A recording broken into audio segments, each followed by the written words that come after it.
sintomas, investigação, pesquisa, diagnóstico, ciência, tratamento, tecnologia, habilidade, dedicação, Medical TV, a vida e a medicina.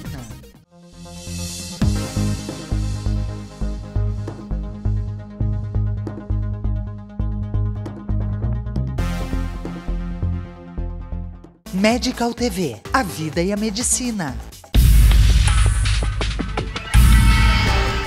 Alergia não é doença. Ela não pode ser considerada como uma doença. Ela é uma maneira diferente do indivíduo reagir a uma agressão. O paciente se defende com tal intensidade que eles acabam se prejudicando. As alergias vêm aumentando, sim, por causa do nosso ambiente, os fatores ambientais, o uso abusivo de cigarro, a falta de amamentação das mães, a alimentação da criança. Uma criança que começa com alimentos sólidos antes de 4 meses, ela tem uma chance maior de desenvolver alergias. Com todos os fatores que estão envolvidos a agressão da mucosa nasal e da via respiratória como um todo, nós temos a poluição do dia a dia, nós temos os hábitos das pessoas, nós temos o estresse, condições climáticas, ambientais, ar-condicionado. E tenho muitos pacientes que têm rinite alérgica de base, mas começam a fazer rinites irritativas pelas variações de teores de CO2 na atmosfera e outros gases, porque ele não tem uma alergia, não tem uma resposta imune àquele elemento, mas sim uma irritação dessa mucosa que é machucada pelo contato dessas substâncias voláteis, né? Químicas que acabam irritando o nariz. O indivíduo tem asma. Ele não pode inalar determinados produtos. Por exemplo, proteína de ácaro, proteína de cachorro, proteína de gato, seja lá o que for. Então ele inala aquilo. E quando ele inala aquilo, né, o corpo, o pulmão, para se defender daquela substância estranha que está entrando dentro dele, ele se fecha. O brônquio se contrai. Mas o brônquio se contrai com tal intensidade que aquela caspa do cachorro, aquela poeira de casa, aquelas fezes de carrapato, seja lá o que for, não penetram no pulmão dele. Mas também o ar também não entra, porque o pulmão se fechou demais. Então, ele se protegeu daquilo, mas ele vai passar muito mal, porque ele também não vai ter ar para respirar. O indivíduo é hipersensível. Porque o paciente que ele é alérgico, geralmente ele não tem uma doença alérgica só, quando ele é respiratória. Quem tem rinite, normalmente tem asma. Então, ele deve fazer o tratamento correto da rinite, que se for, ele vai controlar bem a parte respiratória. De modo que a pessoa pode ter asma e alergia de pele, por exemplo, ou asma e alergia alimentar. E muitas vezes elas se sucedem. Se ela não for tratada adequadamente, ela vai ficando exponencialmente mais alérgica e pode ter alergias múltiplas. No momento que tu começa a desenvolver um tipo de alergia, tu está mais propenso pelo processo inflamatório crônico a sensibilizar por outros fatores. Se eu pegar de cada 10 crianças, 5 dessas crianças podem ter um chiadinho no peito, que seria uma bronquiolite causada por um vírus. Vou associar isso com meus fatores genéticos. Dessas 5 crianças, 2/3 delas vão evoluir por uma alergia respiratória, como a asma, e 1/3 delas não. Explica-se a alergia como um problema genético. Se um dos pais é alérgico, o filho terá 30% de probabilidade de ser alérgico. Mas se o pai é alérgico e a mãe também é alérgica, o filho terá uma probabilidade de 50% de ser alérgico. A asma brônquica é uma doença genética, mas ela por si só, se esses genes não forem provocados, né, ela não se manifestará. Ao entrar em contato com determinados ambientes que contenham o que nós chamamos de alergenos, ou seja, micro-organismos ou poeiras ou partículas que possam irritar os nossos brônquios, causa uma contração desses brônquios e com isso a pessoa sente falta de ar. Podem ter pais sem alergia, mas a união dos genes do pai com o da mãe, naquele determinado momento, gera um filho com alergia. Qual é a outra maneira que se tenta explicar a alergia? É um desequilíbrio do corpo. É um desequilíbrio. Nós temos 3 trilhões de células no corpo. Nós temos 100 trilhões de bactérias no intestino. Então, muitos tentam explicar que nós temos alergia porque a parede intestinal passa a ser hiperpermeável e deixa passar moléculas que não deviam passar. Ou melhor, moléculas grandes. E moléculas grandes causam reação, e causam reação alérgicas. E essas reações alérgicas, né, vão causar todos os sintomas que nós conhecemos, né?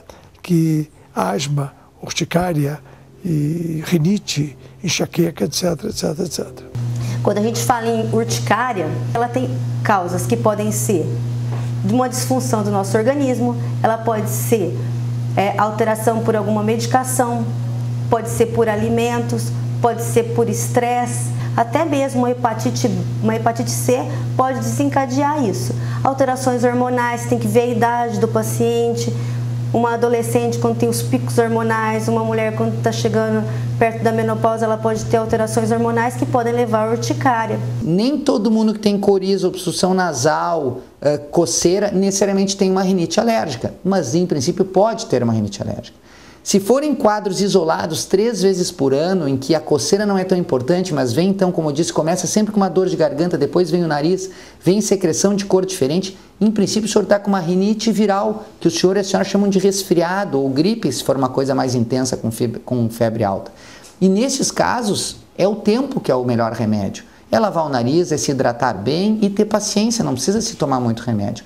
E isso é um resfriado. Um resfriado não deixa de ser uma rinite, porque rinite é uma inflamação do nariz. Existe a outra teoria, que é uma teoria bem moderna, chamada a hipótese da higiene, Hygiene Hypothesis.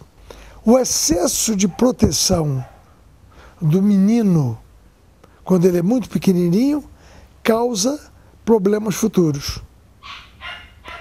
É um menino que, quando nasce, ele recebe antibiótico para uma corizazinha que ele tem, com uma febrícula que ele tem. Esse menino super protegido vai trazer essa super proteção, em consequência, uma alergia futura. Para que o nosso sistema imunológico amadureça adequadamente, ele tem que ser constantemente estimulado. Esse estímulo, no início da vida da criança, é principalmente através do intestino. Então, dentro do nosso intestino, existe um tecido linfático responsável por reconhecer agentes agressores, processar esses agentes agressores, e com isso nós, aos pouquinhos, vamos montando um sistema imunológico adequado.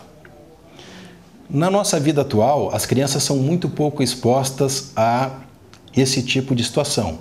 Elas não brincam com a terra mais, não se sujam muito, vivem dentro de escolinhas, não botam a mão na boca sem lavar.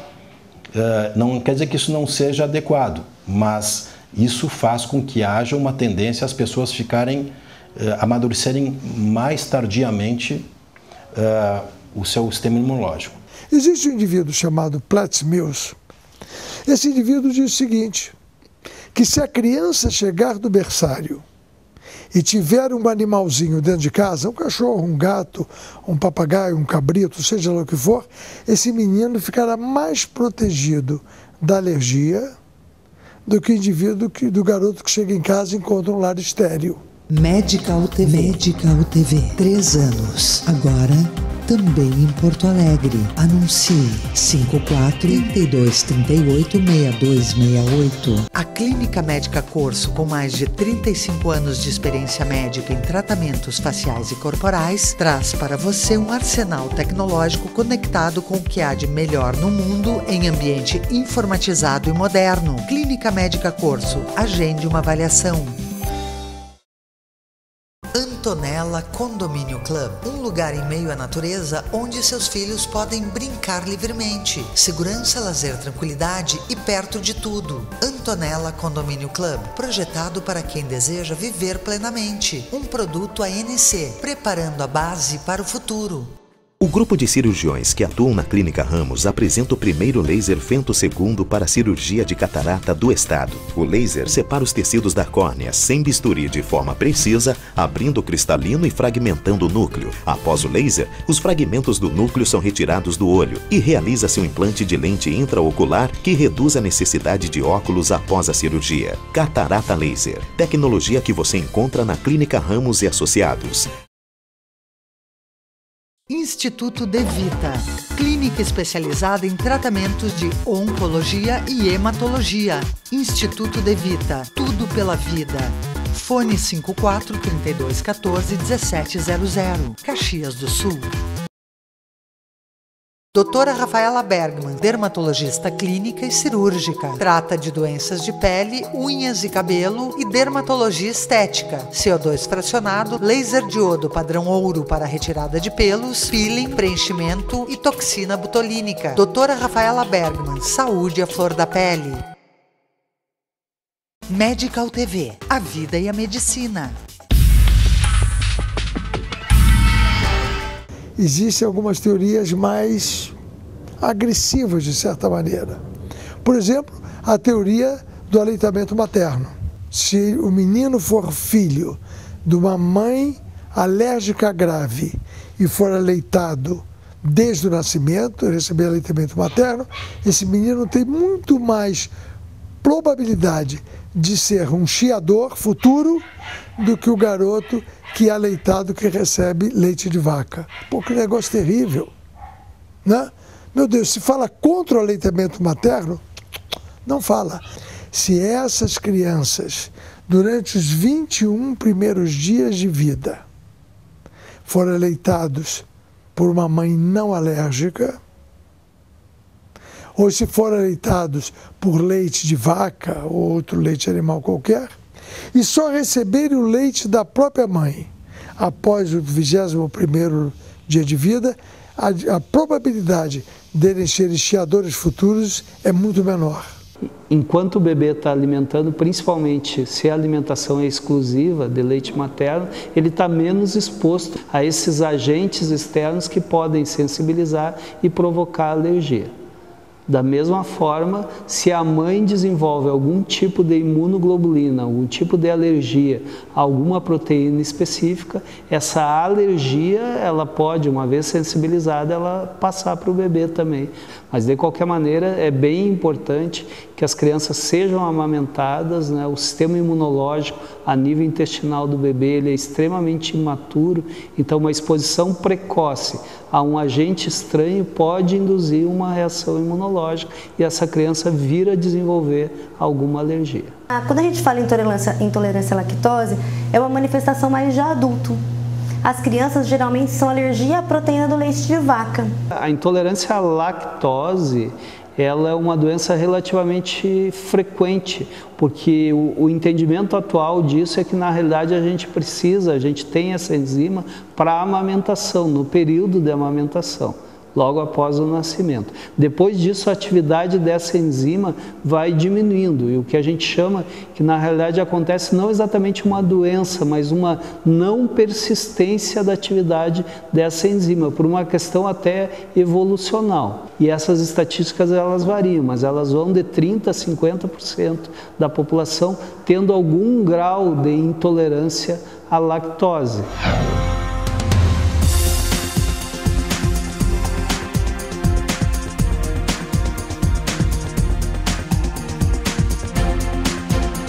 Tudo que os laboratórios querem é tratar da alergia.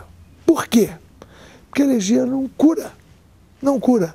Mas, se ela não cura por um lado, nós podemos bloqueá-la.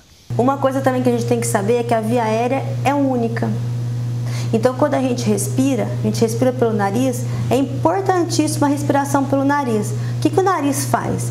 O nariz ele vai deixar o ar do lado de fora preparado para a gente receber ele.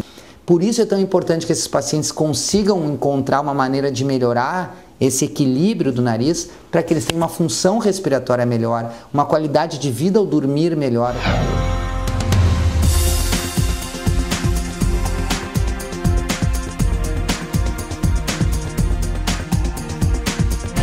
E esse irradiador que eu falei para vocês, ele tem um revestimento em toda a sua superfície, que embaixo tem produção de líquido, e em cima tem cílios. E esses cílios são educados desde o nosso nascimento a bater sempre na mesma direção, para também nos ajudar na defesa de elementos que entram dentro do nariz, para não chegar no pulmão para poderem ser eliminados.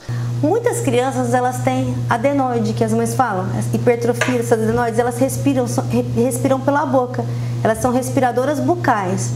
E aí elas desencadeiam mais crises respiratórias ou asma ou rinite porque ela não vai filtrar esse ar.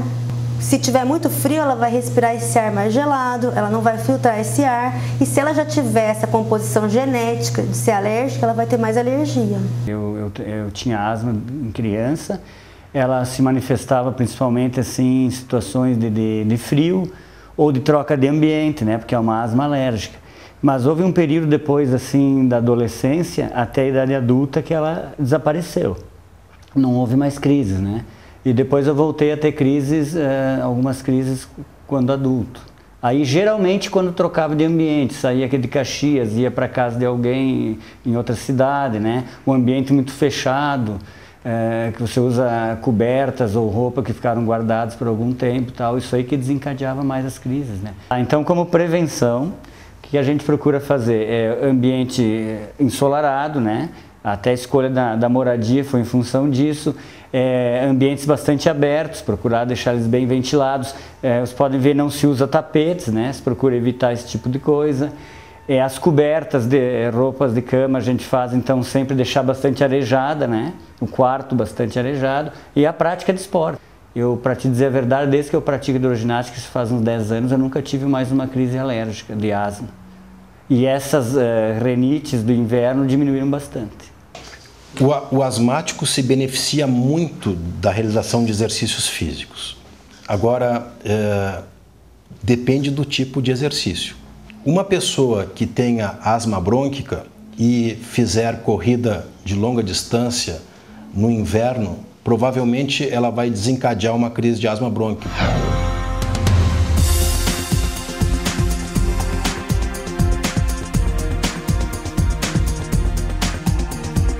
A natação, ela é extremamente benéfica, desde que a pessoa não seja alérgica ao cloro, né?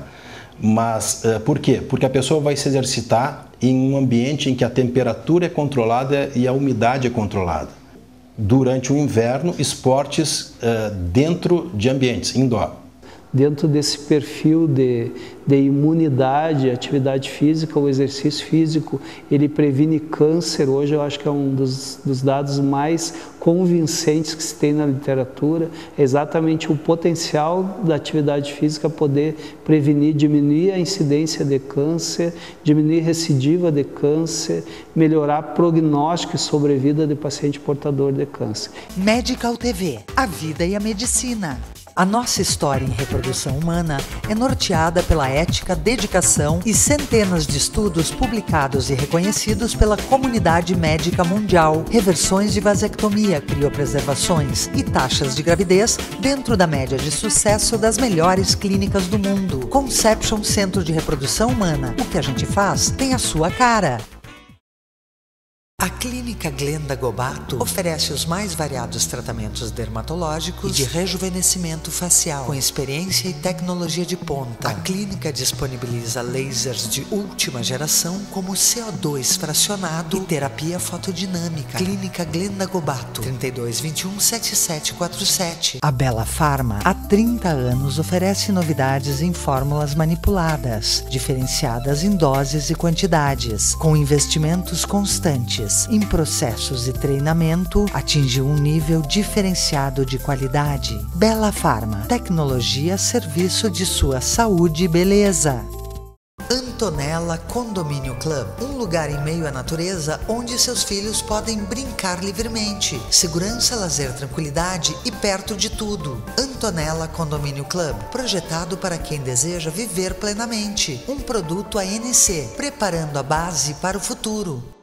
O Fátima Educação, através da Faculdade e da Escola Profissional, forma pessoas na área de gestão e saúde. Estude administração, enfermagem, fonoaudiologia, nutrição, técnico em contabilidade, técnico em enfermagem ou técnico em radiologia. Fátima Educação, aprender dentro do ambiente de trabalho faz toda a diferença. A busca pela harmonia é o principal fator que leva à procura de um cirurgião plástico. Dr. Luiz Carlos Lete Manosso atua com experiência nos procedimentos de estética facial, nariz, botox, peeling, preenchimento, contorno corporal, mama e lipoaspiração. Dr. Luiz Carlos Lete Manosso. Fone 54-3223-7623. Medical TV. A vida e a medicina. Existe uma proteína que tem no camarão e que ela tem nos ácaros, que chama tropomiosina. A manifestação leve seria aquele paciente que come o camarão e ele só tem uma dor abdominal, um vômito, enjoo. Mas a maioria dos pacientes que têm reações graves, eles têm edema de glote, fecha a garganta. E hoje a gente tem nos outros países uma canetinha que chama EpiPen, que é uma caneta de adrenalina. E o paciente, por cima da roupa mesmo, ele está sentindo aquele aperto na garganta, que seria anafilaxia, ele auto-injeta, se ele comeu acidental. Existe a canetinha infantil e adulto, e ele melhora os sintomas. Eu acho importante também a gente ver quais os alimentos que costumam dar alergia.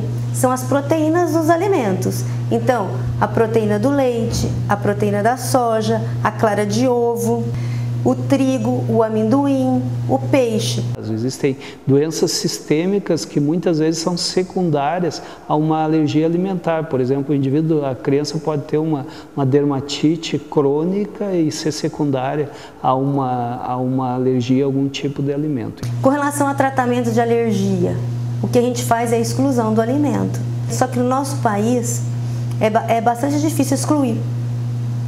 Porque a gente tem nos alimentos, nos derivados, nos alimentos, nossos rótulos eles não são perfeitos. Medicação. Aqui a gente tem o hábito de automedicação. A pessoa toma um remedinho, uma dipirona, ela pode ser alérgica a um antitérmico. Ela toma uma neosaldina que tem dipirona, ela ficou com os lábios inchados, com os olhos inchados, só que ela nem lembrou que ela tomou aquele medicamento.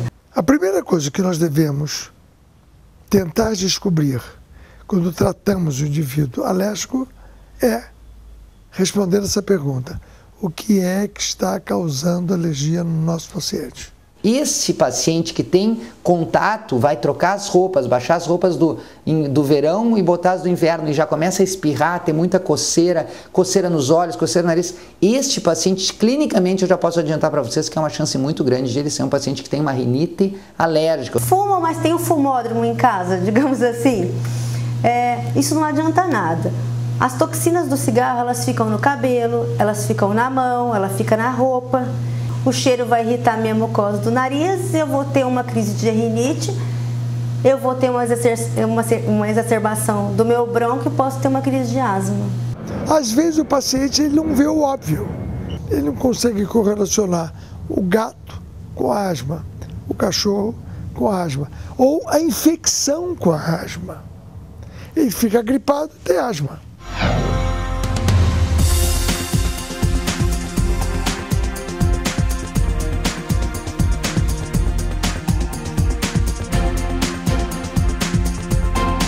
Ele briga com a namorada e começa a coçar o nariz, coçar os olhos. Por que ele faz isso? Porque o sistema nervoso autônomo tem uma influência enorme sobre os processos alérgicos. E o estresse gera urticária.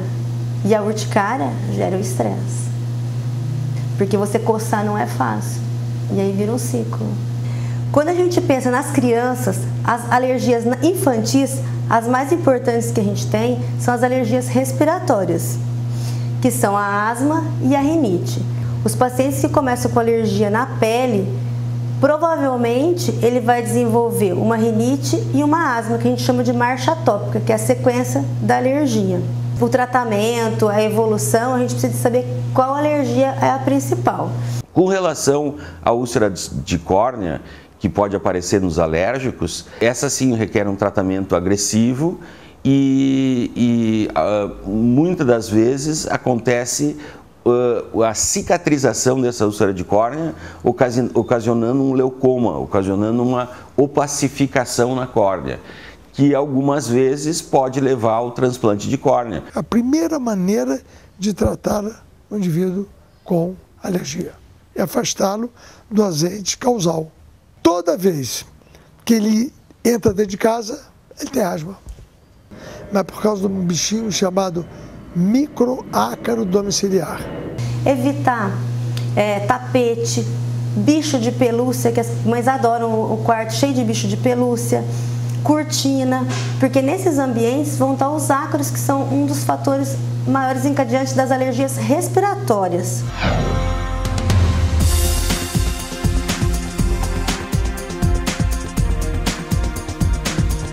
Os pacientes perguntam, tem cura rinite alérgica? No meu ponto de vista, ainda nos dias atuais, nós talvez venhamos a caminhar um dia, mas no momento nós não temos cura. Se ele é muito alérgico ao ácaro domiciliar, por mais protegida que seja a residência dele, ele vai ter ácaro domiciliar. É possível nós nos livrarmos dele? Impossível. Ninguém se livra dos carrapatinhos. Por quê? Porque ele vive na nossa cama, ele come a nossa pele. A higiene do quarto é muito importante porque a gente passa quase um terço do dia no quarto, durante o sono. Então o travesseiro, o colchão, é importante virar o colchão, botar o colchão no sol. Tem umas capas impermeáveis que a gente pode colocar no travesseiro dessas crianças alérgicas, porque o travesseiro fica ali. Revezar esse travesseiro, ter 2 travesseiros.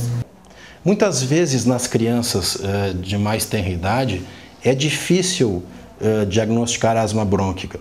Mas nós temos que suspeitar dessa doença em crianças, por exemplo, que acordem no meio da noite queixando-se de dificuldade respiratória, principalmente durante a madrugada. Ou crianças que tenham o que as pessoas chamam de resfriados prolongados, que na realidade não são resfriados, são manifestações da asma.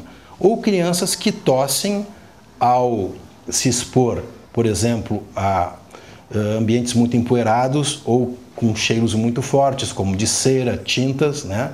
Ou mesmo ao fazer exercício físico ou cantar. No colégio, a maior ameaça às crianças asmáticas são as constantes viroses que existem, que as crianças passam durante o ano. Se tu tiver alguma infecção viral, né, que se estende por muitos dias, essa infecção ela vai ter um dano na mucosa respiratória, que seja do nariz, dos seios da face, do ouvido, dos brônquios, da parte do pulmão, que vai levar a um ambiente propício a ter uma infecção oportunista. O que é uma infecção oportunista? É uma infecção bacteriana que invade um local onde já está desprotegido, porque tem vários dias já de agressão da mucosa através de um processo inflamatório desse vírus, e nós temos o quê? Uma nova infecção. Isso é uma complicação bacteriana. Por exemplo, uma sinusite é uma complicação bacteriana que envolve os seios da face e que tu tem que fazer um tratamento aí com antibiótico.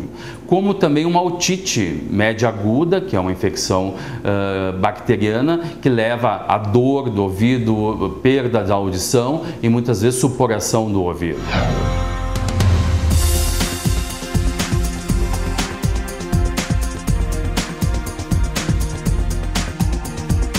Asmáticos muitas vezes têm que usar medicamentos que podem interferir no crescimento, principalmente medicamentos que a gente chama de corticosteroides, no crescimento da criança. Se a criança asmática não se exercita, ela pode terminar a sua adolescência com uma baixa estatura em virtude do uso dessas medicações. O tratamento da conjuntivite alérgica é feito à base de antihistamínicos, que existem vários no mercado, diminuindo a coceira, e pode-se usar em casos mais severos corticoide. Os corticoides são anti-inflamatórios que diminuem toda a sintomatologia da conjuntivite alérgica. Para estes pacientes, a gente, além então dos cuidados de higiene ambiental, higiene do dia a dia, a gente encontra alguns tipos de tratamento para prevenir. Esses são os pacientes que acabam usando lavagens nasais, sprays com diferentes tipos de corticoide, cada vez mais modernos e com menos absorção, ou os antihistamínicos orais. Mas como normalmente as alergias são crônicas, ou seja, o paciente é tratado de um episódio, melhora, mas no ano seguinte ou alguns meses depois ele vai desenvolver novo quadro alérgico e ele deve procurar o médico, não deve fazer autotratamento, principalmente usando corticoide, porque não é incomum a gente atender alguns pacientes que fazem uso de corticoide crônico e que apresentam glaucoma ou catarata. Muitas pessoas creem que as bombinhas ou outros remédios para asma viciam. Na realidade, eles não viciam. Na realidade, a pessoa tem a doença e precisa de um tratamento. É muito chato, na realidade, ter que ficar usando medicamentos contínuos. Mas muitas vezes é necessário para que a pessoa possa preservar a qualidade do seu pulmão e possa ter uma vida adulta sem sequelas. Medical TV, a vida e a medicina. A Clínica Médica Corso, com mais de 35 anos de experiência médica em tratamentos faciais e corporais, traz para você um arsenal tecnológico conectado com o que há de melhor no mundo em ambiente informatizado e moderno. Clínica Médica Corso, agende uma avaliação. O grupo de cirurgiões que atuam na Clínica Ramos apresenta o primeiro laser femtosegundo para a cirurgia de catarata do estado. O laser separa os tecidos da córnea sem bisturi de forma precisa, abrindo o cristalino e fragmentando o núcleo. Após o laser, os fragmentos do núcleo são retirados do olho e realiza-se um implante de lente intraocular que reduz a necessidade de óculos após a cirurgia. Catarata Laser, tecnologia que você encontra na Clínica Ramos e Associados. Instituto De Vita, clínica especializada em tratamentos de oncologia e hematologia. Instituto De Vita, tudo pela vida. Fone 54 3214 1700, Caxias do Sul. Doutora Rafaela Bergman, dermatologista clínica e cirúrgica. Trata de doenças de pele, unhas e cabelo e dermatologia estética. CO2 fracionado, laser diodo padrão ouro para retirada de pelos, peeling, preenchimento e toxina botulínica. Doutora Rafaela Bergman, saúde à flor da pele. Há 35 anos, o Alfa Laboratório constrói uma história de bons resultados ao seu lado, sempre cuidando de você e de quem você mais ama. Alfa Laboratório, para a vida inteira.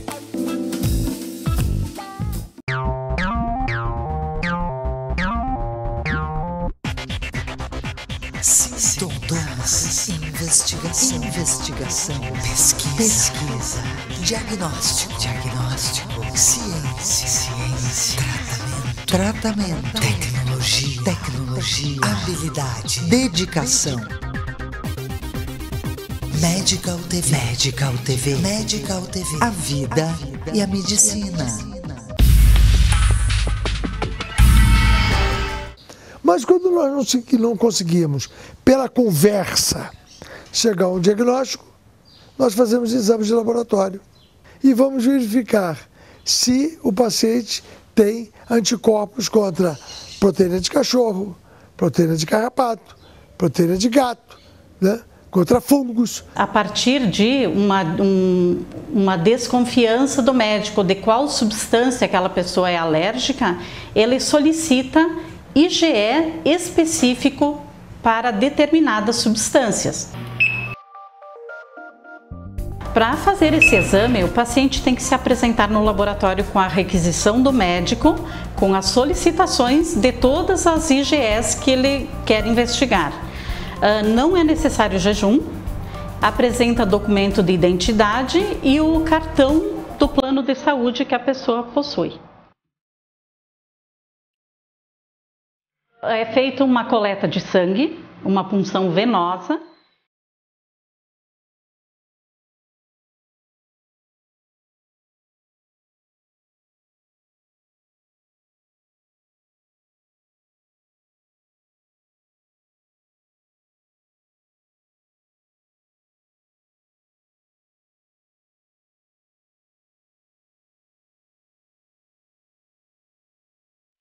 Depois esse sangue é preparado, ele precisa ser separado, o plasma, que é a parte líquida do sangue. Aí vai para um equipamento totalmente automatizado e ele realiza esse exame por um ensaio, um método chamado de quimioluminescência. Em torno de 1h30 sai o resultado final, se a pessoa é alérgica ou não a essa substância. Quando a gente fala de alergia, eu tenho que pensar nas alergias respiratórias e nas alergias cutâneas na criança e no adulto. Onde um elemento que nós temos contato no dia a dia, quer seja no ambiente domiciliar ou no ambiente de trabalho, normalmente nesse sentido é o ano inteiro com altos e baixos, mas é o ácaro, os fungos, esses são os principais elementos que tem dentro de casa e como a gente fica mais dentro de casa também pode aumentar mais esses elementos, a gente não tem os cuidados básicos de não ter carpete, de limpar o chão com pano frio. A rinite que tem sintomas conhecidos também, como coceira no nariz, espirros, etc., pode vir acompanhada da conjuntivite alérgica. Mas o tratamento da rinite alérgica não é suficiente para diminuir os sintomas da conjuntivite alérgica. Tem que se tratar concomitante à rinite, a conjuntivite alérgica. E concomitantemente, quando o médico fizer esse diagnóstico, ele vai poder ver também se tem algum desvio do septo, que se corrigido vai melhorar uma obstrução nasal, mas não vai curar a rinite alérgica do paciente. É importante o diagnóstico também ver o tamanho dos tecidos linfóides da garganta, da adenoide, que pode ser um fator que está colaborando. Então, assim, sem dúvida nenhuma, a anamnese, uma boa entrevista com o seu paciente é fundamental. Mas um exame físico, muitas vezes colaborado pelo especialista, pode levar a um desfecho mais favorável e mais precoce para esse paciente. A via aérea é uma só nas suas reações, desde a entrada do ar no nariz até chegar no pulmão. E as coisas que agridem o nariz, como alérgicas, também agridem os brônquios. Se o nariz é agredido e não é tratado, essa pessoa pode aspirar a secreção que é produzida aqui, que é rica em produtos da alergia, e esses produtos atuarem no pulmão, causando uma crise de asma. Tratar rinite é importante, que quando a pessoa tem uma alergia respiratória, a primeira parte do corpo que reage é o nariz, que é a parte que está mais em contato com o meio ambiente. Depois vem o faringe, laringe, pulmões, e aí vai dar bronquite asmática. Se o nariz não estiver umidificando o ar bem, limpando o ar bem, dando uma temperatura boa, e ainda por cima tiver com algum tipo de gota pós-nasal, aquela secreção que cai, ou acúmulo de secreções na face, eu também não tenho dúvida para afirmar que piora a doença na via aérea inferior. Mas 90% dos pacientes que tratam a rinite, eles não têm a manifestação ocular, que é um dos sintomas também. A alergia ocular tem um espectro bastante amplo. Ela pode ir desde uma conjuntivite alérgica comum até mesmo uma úlcera de córnea.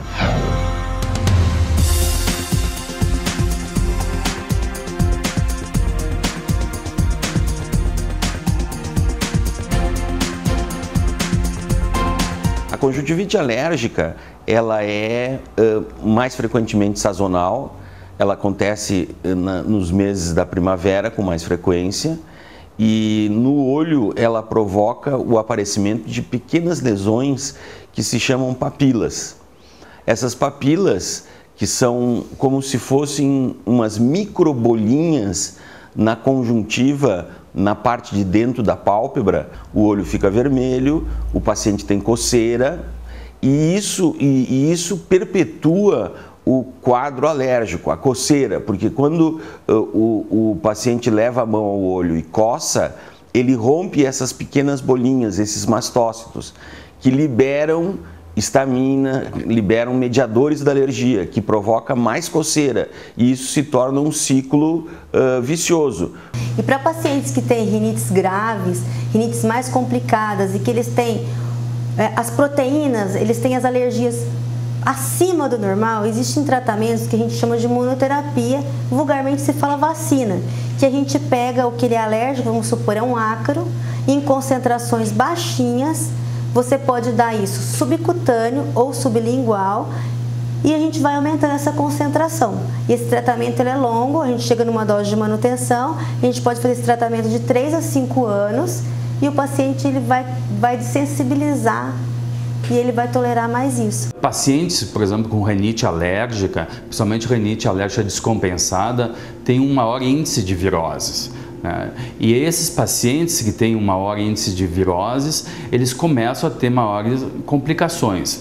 Tu tem um processo inflamatório muito mais extenso. Essa carga inflamatória faz com que comece a ter maior índice de alergia, de complicações da alergia, tanto do processo inflamatório da alergia, quanto de infecções que podem ser adquiridas depois desse processo infeccioso, como infecções bacterianas. É importante a população conhecer essa dinâmica do influenza, que é o vírus principal da gripe. A vacina, todo ano ela tem que ser produzida, né? Então, por isso que tem toda uma dinâmica de administração da vacina. A gente não tem como administrar muito antes, porque todo ano ela tem que ser produzida, muitas vezes reformulada. Então, em geral, em abril essa vacina é recebida pelo Ministério da Saúde. E aí a gente tem uma média de quando a pessoa recebe a vacina, mais ou menos 15 dias depois ela já tem títulos de anticorpos protetores. Então ela já consegue encontrar o vírus e se proteger de ter uma doença grave pelo vírus. Idealmente, qualquer pessoa deveria ser vacinada contra a gripe. Por que isso é importante? Porque a gripe é uma doença específica causada por um vírus chamado influenza, que sofre mutações todos os anos e que, portanto, não nos permite que tenhamos uma defesa adequada contra o mesmo.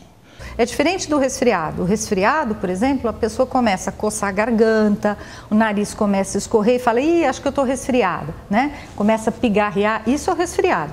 A gripe, em geral, a pessoa está na sua atividade normal, de repente começa a sentir mal, vai olhar, está com temperatura elevada. Isso é febre de início súbito. Isso é muito característico da gripe. Depois vai vir a tosse, depois vão vir outros sintomas. E pode evoluir. O principal sinal que a pessoa tem que se preocupar é falta de ar. Gripe não causa falta de ar. Se o indivíduo tiver falta de ar, além da gripe, ele está evoluindo para um quadro de pneumonia. E ele tem que procurar rapidamente um serviço de saúde para ser avaliado.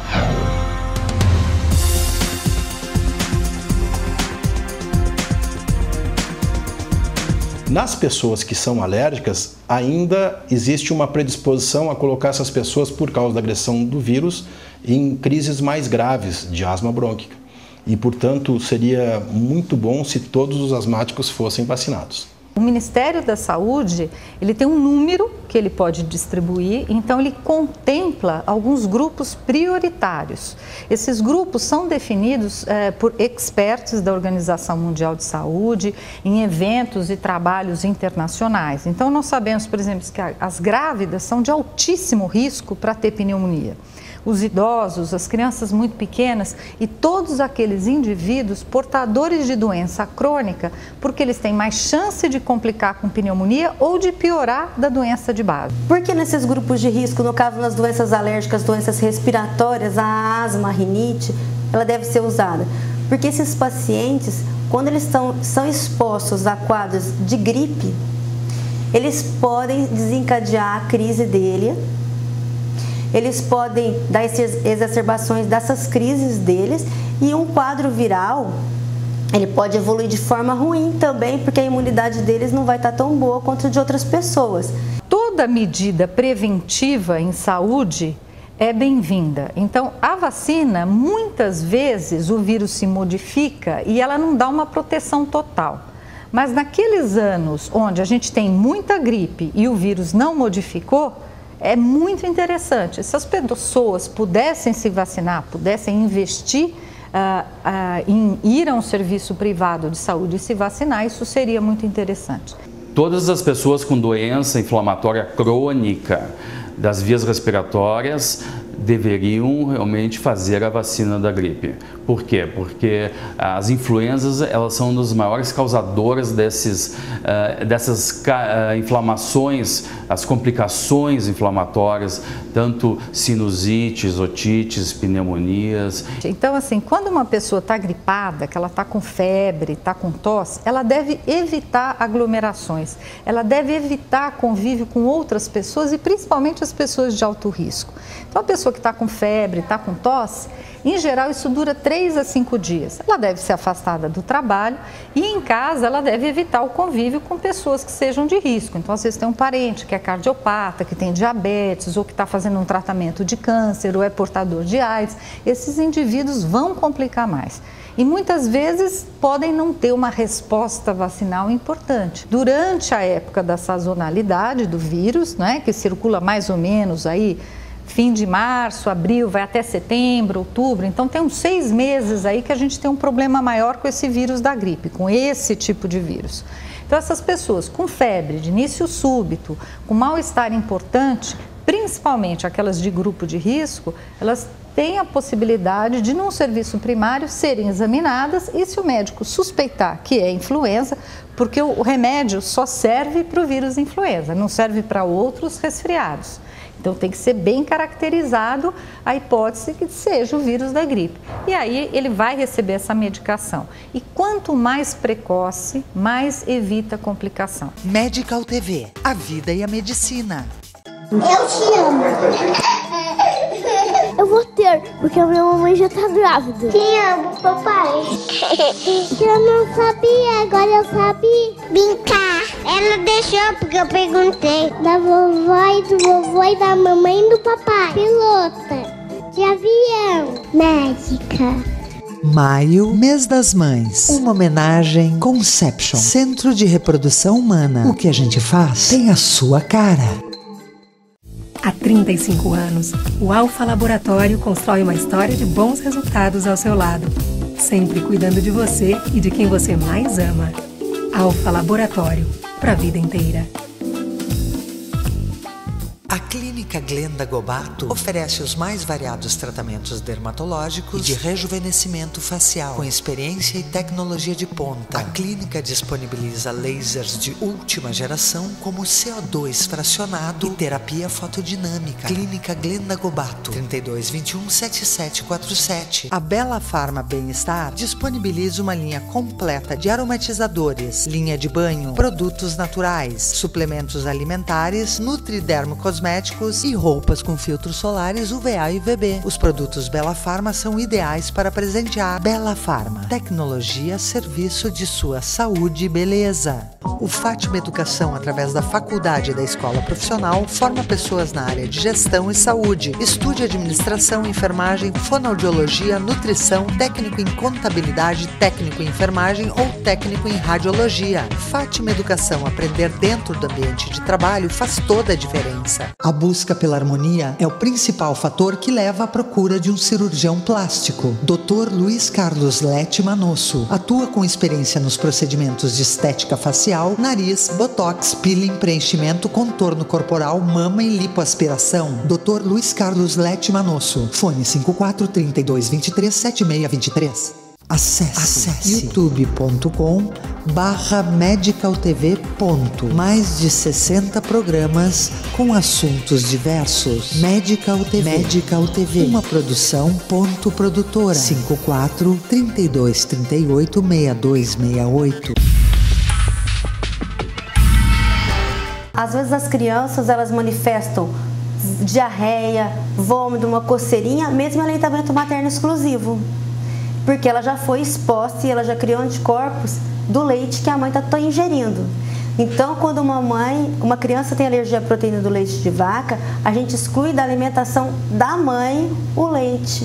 E a gente tem fórmulas especiais, tem fórmula de aminoácidos, fórmula de extensamente hidrolisados, que hoje a gente consegue fazer formulários especiais, ou via prefeitura, ou via judicial, eles conseguem esse leite, que a lata chega a custar R$150, R$160 uma lata do leite.